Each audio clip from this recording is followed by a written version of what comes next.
Ayan. Kasi rine-review na rin namin to ngayon. Dahil Salamat po. na hindi napapatupad. Salamat po. Opo. Practical po ba yung iniisip ko na imbes na po ayuda? Doon na lang natin ibase kasi po. Kaya ako binanggit ito, ako isang-ayon ako na dapat patuparin natin to at kung kinakailangan, i-adjust natin na mas mataas. Ayun, akala ko kasi kontra ka kanina, Secretary. Hindi, sang-ayon nga ako eh. At dadagdagan mo pa pala.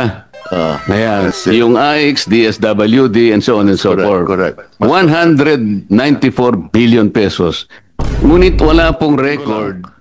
Pagka 71 to 100 kilowatt hours, may diskwento ng 20%. Boss, Recto, magkano yung budget natin for 2026?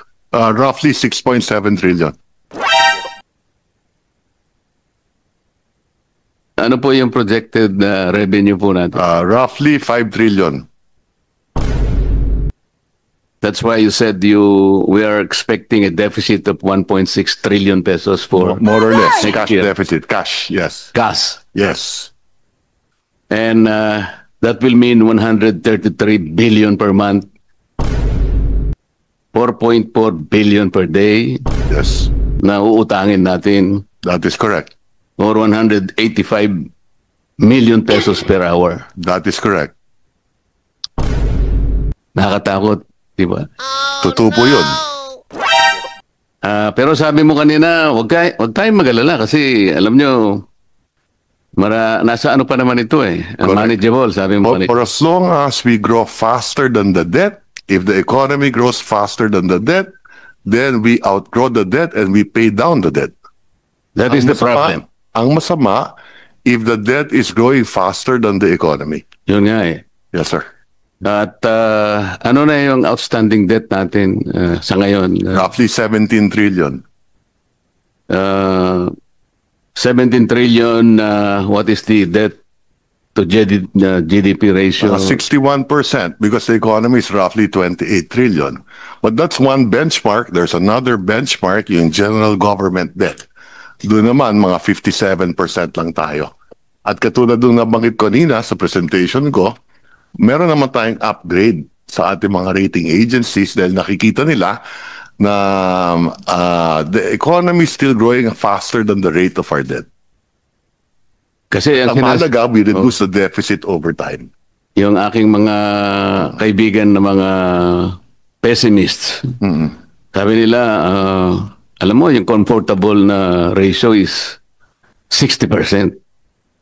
Ngayon, Tama po yun. Nung araw, na-breach mo na yung parang lumampas na tayo ron. depende yan kung ano ang debt mo. Katulad nung nabanggit ko kanina, 70% of our debt is domestic.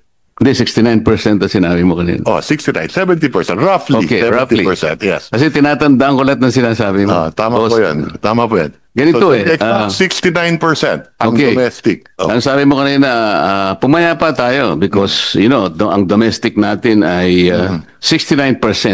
Correct. At lahat naman ng yan ay napupunta na dagdag na kita ng ating mga kababayan. Utang natin sa ating sarili. Tama po yan. Yes, sir.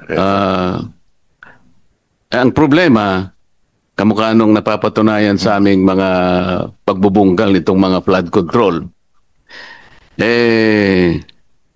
mukhang yung mga ibang nauutang natin na ito nga ay naitatawid natin sa mga projects, lalo na yung flood control. Kahapon lang na naka-establish na kami ng dalawa na ghost projects. Ang totoo niyan, binubungkal namin, there are about 60 potential flood control projects na ghost. So, kasama dito ay itong 69% hindi bumabalik sa kita kasi puro ghost ang nangyayari. Ito yung nakakatakot, Secretary. Yun pong 6.7 trillion na budget, ilang porsyento po yun ng ating projected GDP? About 22.5%. Yeah. Roughly. Thereabouts, no? Where is it? Ito yung disbursement. 22%? 22%. Where is it? 21.5? Oh, this is the disbursement, 22%. Yeah. That's 22%. Yes. Yeah. The disbursement is 21.5. And what is our projected GDP? About 30 trillion. 30 point. 30, 30? 30 trillion, more or less, yes.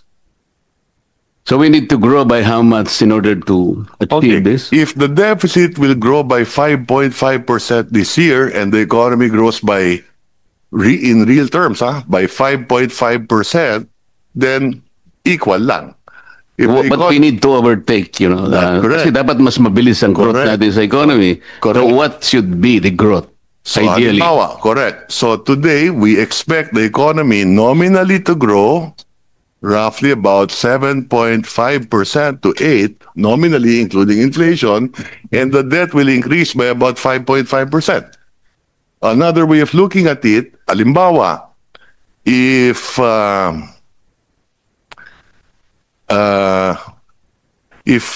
interest rates are at 6%, pag umutang ka, and inflation is at 3%, your real cost of money is 3%.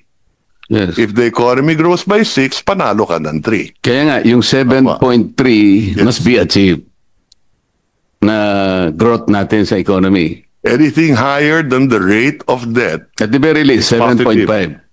anything higher than the rate of debt, the increase in the rate of debt is positive. But ideally, we need to grow at 7.5 para lang. Ideally, if we could grow faster than that, even better. No, kasama ng nominal yun, Oo, nominal yun. Apa. Yung collection effort natin sa tax, Secretary, Yes. Apo. comparable ba yun dun sa collection effort ng mga Asian countries? A very good Kasi question. baka, That's correct. baka yun ang dapat nating tingnan. That's correct. Very Diba? good question. Yes, we do have a slide on that. The average revenue to GDP ratio in ASEAN is 16.5%. So tayo, nandun tayo sa 16.5%. So Ulit lahat tayo. yung pinibenchmark namin sa DOF. Tinitingnan natin yung mga international best practices at dito sa ASEAN, yung benchmark dyan, yung revenue to GDP, roughly 16.5, nandun tayo. Ang ASEAN average is 16.4. So tayo last year 16.5, so 0.1 mas maganda yung atin. Kasi Secretary, Mr. Chair, nung binabalikan ko yung ating nakaraang kasaysayan, 1965 for example, ah, 1 year old pa lang ako noon. wala ka pa siguro noon. 1 year old, 1 year old. Si Chairman, wala pa eh. Per capita GDP, we're number 2 in Asia. That's correct. Pagkatapos tinitingnan ko Sunod yung... sa Japan. Ha? Sunod sa Japan. Sunod tayo sa Japan. Tama. Pagkatapos talagang may iyak ka, malulungkot ka, bakit paunti-unti tayong bumababa? Hanggang sa ma-overtake na tayo ng Brunei, na-overtake na tayo ng Singapore. Dahan-dahan, ngunit consistently na-overtake tayo per capita GDP. Nakakaiyak talaga, na-overtake na tayo ng Malaysia, na-overtake tayo ng Thailand, and then Indonesia. Tama po yun. Nakakalungkot talaga. And officially, last month, we were overtaken by Vietnam. Tama po? Size of the economy, I think mas malaki pa rin ang Pilipinas ng konti. Yes, but But trajectorily, I am talking about per capita GDP. Yeah, that's possibly. Yeah, Officially, that's correct, yes. na-overtake na po tayo. Huwag na po sana tayong papayag na ma-overtake pa tayo ng Myanmar, Opo. Cambodia, o kaya Timor-Leste. Baka maiyak na po tayong lahat, Secretary. And that's why we gotta get our act together, both the executive and Congress. Yun nga po eh. Yes. Secretary, magsasegue ako ng konti. Opo. Meron po kasi akong panukalang batas. Dahil nire-review ko po yung mga ayudang nangyari sa panahon natin ngayon. Meron po tayong 5 klaseng ayuda eh. Yung isa po, conditional, ito po yung 4Ps.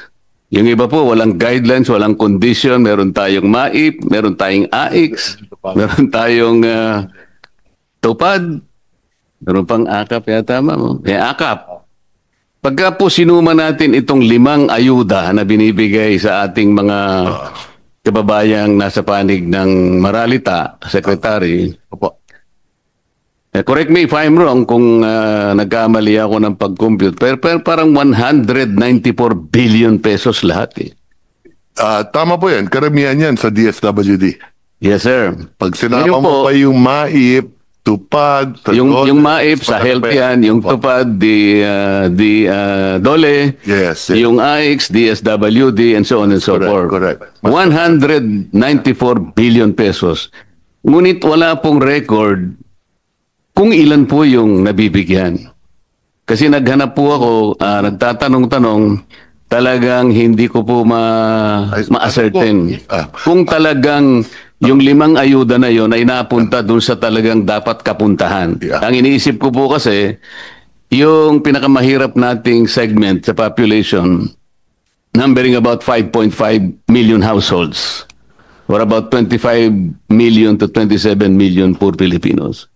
Sa estimate ko po, itong 5 na ito, na kung ito'y naibigay talaga sa talagang targeted na sektor, baka naging maligaya naman siguro. Pero dahil nga walang datos, kung talagang naibigay o hindi, nagpasya po ako na gumawa ng isang medyo may pagka-radical, pero baka practical, baka sumang-ayon naman po kayo. Ang akin pong naisip, nakita ko po kasi yung napakataas po na presyo ng kuryente sa ating bansa. Naisip ko, Mr. Secretary, na imbes na ayuda na lang ibigay natin, na wala namang datos kung na ito'y naibibigay sa about 25 to 27 million Filipinos, hindi ba maganda ka kung sabihin ko na lahat ng kumukonsumo ng elektrisidad, let's say 200 to 234 kilowatt hours, ilibre na po natin yun. Kasi po, pag kinuwenta ninyo yun, that will only be 120 billion pesos. Makakatipid pa po tayo ng about 74 billion. Ito sigurado pong nasa kanila, direkta na nating may bibigay. Kesa naman sa kolektahin po natin, pagkatapos ipamimigay bilang ayuda, wala namang guidelines. Libre. Hindi po ba practical yun? Yeah.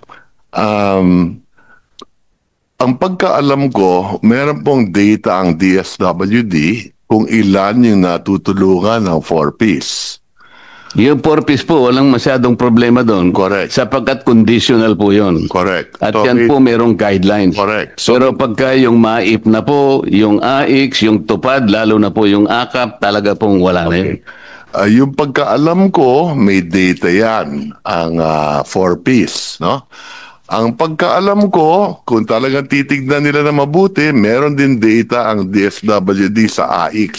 So, meron pong data sa papel. Pero pag nagtanong po kayo on the ground, sapagkat lalong-lalo na po nung panahon ng eleksyon na po ako'y nagtatanong, talagang sinusuyod ko. Kung minsan po ang audience is about 40,000 to 50,000 people, talaga pong tatanungin ko, sino po ang nakatanggap? Wala pong sumasagot eh. So, kailangan pong ma-check. Kaya ko nasabi na mas mabuti pa yata, mas practical, na ibigay na lang natin na parang subsidy sa kanila. Siguradong mapupunta sa kanila, walang corruption, wala pang magpapasikat na politiko na akala mo galing sa kanila. Ang alam ko rin, doon sa Lifeline subsidy, meron tayong pagka below 100 kilowatt hours ang gamit mo. Hindi po, Meron- 20 kilowatt hours lang ang nasa Lifeline po. Ulitin ko Hindi lang. po 120. Yeah, ulitin ko lang. Pagka 71 to 100 kilowatt hours, may diskwento ng 20%. Pag 0 to 20 kilowatt hours, 100% libre. Pagka 21 to 50, 50%. Pagka 51 to 70 kilowatt hours, 35%. Kabisado ko po yung secretary, laderize po yan. Katapos-tapusan po, ang Lifeline, Yes. 20 kilowatt hours. That's Parang ang isang bahay nagsindi ng ilaw isang araw, yung 29 days, hindi na siya Pero gagamit. ang pagkaalam ko dito, hindi napapatupad to. Hindi nga po. Kaya nga, ang gusto ko lang pong sagutin ninyo, mas practical po ba yung iniisip ko na imbes na po ayuda na wala naman po talagang malinaw kung talagang ito'y kinapupuntahan talaga ng targeted sector, doon na lang natin ibase kasi po, Ako, kaya ako binanggit ito, ako isang ayon ako na dapat patuparin natin to at kung kinakailangan, i-adjust natin na mas mataas. ayun, akala ko kasi kontra ka kanina, Hindi, Secretary. sang ayon nga ako eh. At dadagdagan mo pa pala. Ayan. At kasi review na rin namin to ngayon. Dahil Salamat po. namin na hindi napapatupad. Salamat po. Opo. Ngayon, kay Secretary Pangandaman, I miss you yesterday. Kasi ikaw ang inihintay ko eh. Kaya lang nandito po kayo, kaya Pero pinatawad, sino po nandun po sa... pinatawad ko na kayo. Si Mr. Toledo nandun eh. Oo. Pero kagaya po ng tinatanong ng mga kasama ko, tama lahat yun eh. Kasi po ang una kong initial na datos na hiningi ko sa